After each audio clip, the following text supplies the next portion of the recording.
Добрый день, эксперты жюри и участники конференции. Меня зовут Прибылых Вика, ученица 7 класса Верхнебрюсской спортивной и средней общеобразовательной школы имени Юрия Николаевича Прокофьева. Тема нашего доклада – сравнительные характеристики звуков английского и якутского языков. Актуальность нашей работы. Наша работа посвящена сравнительным фонетическим особенностям двух языков, а также послужит учителям английского языка в качестве наглядного пособия в процессе преподавания. Целью работы является создание транскрипционной памятки для учителей английского языка начальных классов. Звук – это результат колебаний звучащего физического тела в среде, передающий эти колебания органам слуха. Фонетика – это раздел языкознания, в котором изучаются звуки речи и звуковое строение языка, а также вся звуковая сторона языка. Рассмотрим звуки и фонетические явления, похожие и в английском и якутском языках.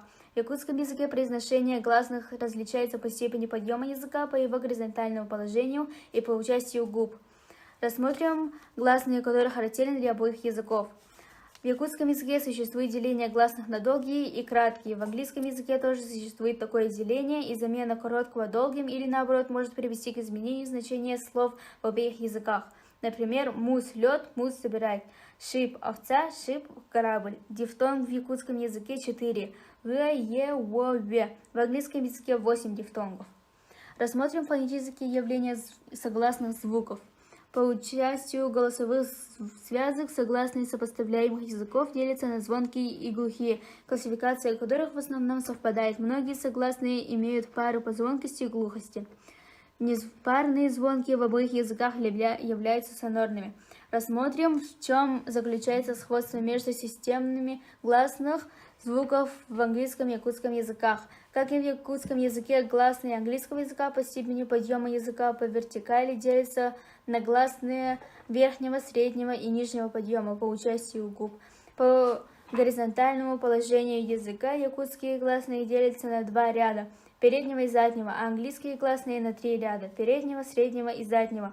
Над выявлением ошибок детей, которые изучают английский язык первый год, мы с моим учителем английского языка провели эксперимент для 2 классов, где мы поделили класс на 2 группы. В первой группе мы дали слова с русским переводом, а в второй группе дали те же слова, но с якутским переводом.